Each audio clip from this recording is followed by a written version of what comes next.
Not only is Iron Man 3 the third installment in the Iron Man franchise, it's the follow-up to the hugely successful Marvel's The Avengers, so how does it fit into what we're calling the Marvel Cinematic Universe? When we started developing Iron Man 3, we knew that it would be coming out a year after the Avengers. And while the Avengers hadn't come out yet, we hadn't even finished it yet. What was important to us is that it worked on two levels. It worked as sort of a capper to an Iron Man trilogy, but also that it worked as a direct follow-up to the Avengers. And what Shane was able to do in his script and directing the movie was really embrace the character of Tony Stark, really delve deeper into Tony than we had, deeper than any of the films since Iron Man 1, but at the same time let the massive sort of repercussions of Avengers reverberate through, because Avengers was such a hit that we figure that majority of the audience going to see Iron Man 3 will have seen Avengers, perhaps even more than had seen the first two Iron Man films. So it was very important that it connected that story. So it really is a unique movie that is sort of a sequel to two other franchises, and at the same time, and most importantly, stands apart and on its own, which is the credit of Shane Black. Thank you. This question's for Shane. What was it like to take over the directorial reins from Jon Favreau, and how does your interpretation differ from his? Taking over from Jon Favreau is a little daunting because he's a force to be reckoned with now. He's also a sweet guy, so there wasn't really a lot of friction. It was more about him giving me some real good advice, and on set as an actor, I was able to draw from him, and he was incredibly generous and gracious in giving me ideas and options and things that showed that he'd done this before. Now, the good news from this, too, was that I don't think that John and I have specifically very different ideas about Iron Man. I think we both like a more grounded, kind of realistic character. I think we like playing with the idea of taking something very mythic and powerful that starts to get dark and then lightening up and sort of not taking it too seriously, taking it back a step into satire. These are the things that he loves, too. So it was really, to me, a dream collaboration where I was able to access this guy who was an invaluable resource along the way. Hugely popular worldwide.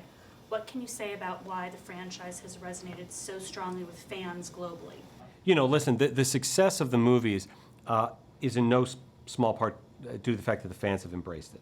And when we set out to produce one of these films, we start always with the source material, always directly from the comics. We do reinterpret, we do change some things. But when we change them, it's usually for a very good reason. And it's usually in an attempt to get at the heart of what the comic was all about. And I think fans around the world really respond to that. And now, as we've had 3 Iron Man films and the Avengers have come out, you now have fans, really deeply loyal fans, who are fans from the movies, from before, who hadn't read the comics, or the movies had brought them to the comics.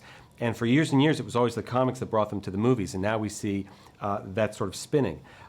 And that just sort of showcases the loyalty of the fans around the world, that they're now embracing sort of a new continuity within the movies, still tipping our hat to the comics, pulling all the great ideas from the comics, but setting out on sort of a new cinematic continuity turf. Shane, you briefly addressed this in the press conference about having directed Robert Downey Jr. in Kiss Kiss Bang Bang, and you've had the chance to work with him again on this film. How was this experience different? Did you enjoy it more or less, and how so? It was a bit more frenetic.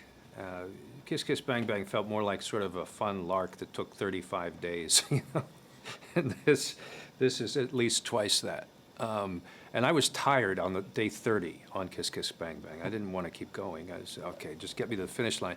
I wasn't even the halfway point on this, so, But Robert is a very powerful presence, and he makes people rise to the occasion. He demands of other people that they commit as fully and as, energetically as he does. So he kept us going. He kept us alive and alert and awake, and hopefully we kept the balls juggling to make this movie unpredictable enough that we had this sense that we're making something interesting, something fun and surprising. And that was great, too. Robert is a surprising actor. The reason I like working with him is you never quite know what you're going to get. He could come up one day with this, next day with that, and it's usually something that leaves you stunned that you didn't think of it. So Kevin, I mentioned the Marvel Cinematic Universe before, touching on that again.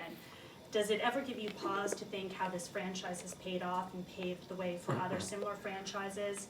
Secondly, what does this mean to you personally as a producer and as the president of Marvel Studios? It all started with Iron Man 1. right? That was the first film that Marvel Studios self-produced.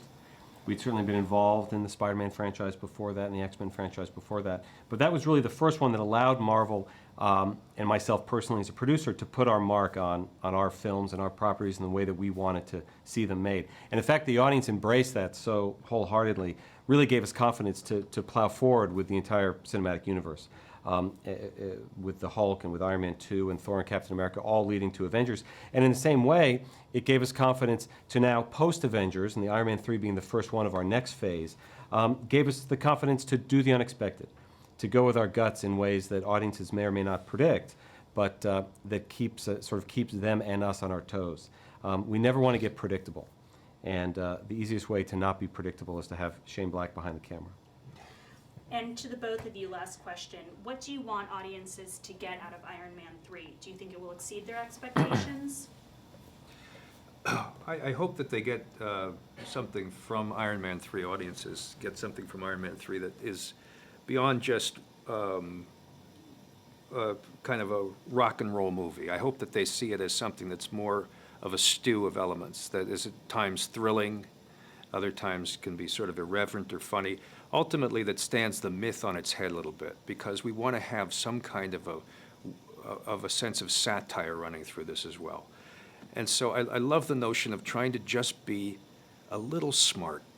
And if they come away thinking, we enjoyed that, we got a thrill out of it, but you know what? That wasn't a dumb movie either. That had a couple things that may have resonated with me as being smart. I'd be happy with that. Great, thank you so much. Good answer. Okay. Thank you. Thanks, guys.